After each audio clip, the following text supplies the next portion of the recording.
The year's most anticipated event, Galaxy Unpacked, has surfaced again. Samsung fans and competitors alike are eager to find out what new products will be announced. A lot of leaks, an expected event, and 3 phones at the same time. Last February, the Samsung Galaxy S22 series of phones was announced at the annual Samsung event Galaxy Unpacked. Improved cameras, unique glass bodies, and the Ultra version is the smart alternative to the Note series that retains all its peculiarities except for the name. With these broad headlines, everyone talked about the 3 new Galaxy phones: the S22 Standard Edition, the S22 Plus, the larger version, and the S22 Ultra. Adding something to the top is always nice. We're going to talk about a device that has an unusual shape, but we'll dive into the specifics later. The S22 and S22 Plus are similar to last year's S21 in terms of both shape and camera design.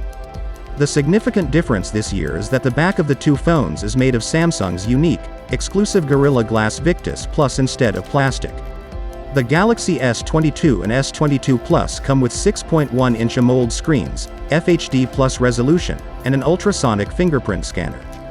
Both phones are powered by the Snapdragon A1 processor in some markets, such as the US, while Europe and elsewhere will get Samsung's Exynos 2200. Both chips are 4 nanometers and use the ARMv9 architecture. The 2 phones come with 8 GB of RAM, and you can choose between 128 GB or 256 GB of storage. The S22 has a battery with a capacity of 3,700 mAh, while the S22 Plus comes with a battery with a capacity of 4,500 mAh. Samsung always bets on its different releases of its flagship phones every year. The camera is always a big focus. The S22 phones got a serious upgrade this year in terms of imaging capabilities. The main camera for the S22 and S22 Plus is all new with a 50-megapixel camera with an f1.8 aperture, dual-pixel autofocus, and optical image stabilization. The camera also comes with a 12-megapixel ultra-wide-angle lens with an f2.2 aperture and a 10-megapixel telephoto lens with triple optical zoom. That also supports installing OIS at the front. There is a 10-megapixel selfie camera as well.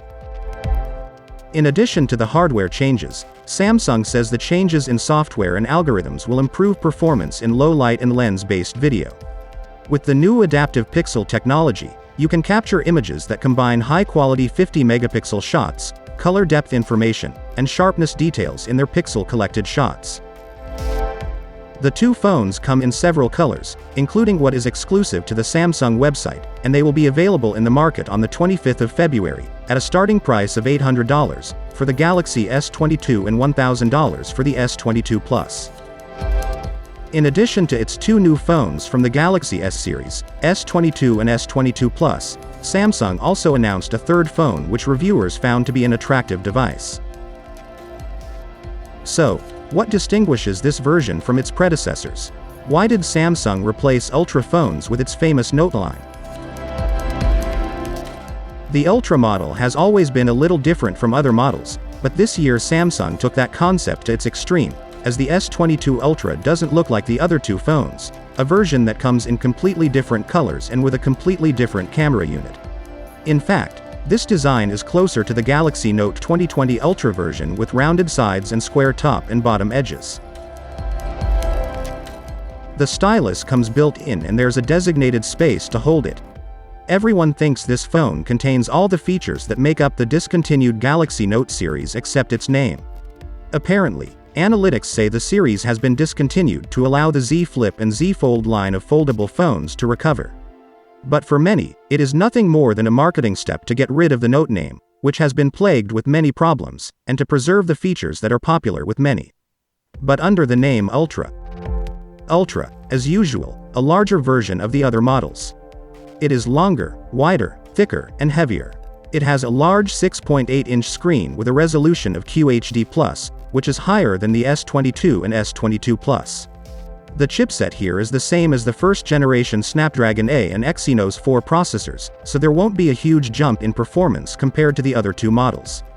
The initial RAM is also the same, only 8 GB for 128 GB storage, but it becomes 12 GB of RAM for 256 storage options of 512 GB or even 1 TB. The battery is also larger, with a capacity of 5000 mAh. Other upgrades include Gorilla Glass Victus Plus on the front and back, 45-watt fast wired charging and 25-watt wireless charging. The S Pen lag time has been improved from 9 milliseconds to 2.8 milliseconds. In addition to the size and design, the main changes in the Ultra are related to the camera. The basic setup is almost the same, with a main camera with a resolution of 108 megapixel, an ultra-wide lens with a resolution of 12 megapixel, and a self-auto dual lens of 10 megapixel with a zoom rate of 3 times and 10 times each. As for the selfie camera, it remained the same, with a precision of 40 pixels. These specifications depend on basic changes in the hardware, the most important of which is the main camera, which uses a new 108 megapixel sensor, which provides improved performance, especially in low light. The Ultra also has the same algorithmic tweaks and adaptive pixel technology as the other two models, plus some unique improvements to the telephoto lenses that significantly improve results at higher magnification levels. The S22 Ultra comes in a variety of colors, including burgundy. Samsung's website will offer other exclusive colors, which will also be available starting February 25, at a starting price of $1,200.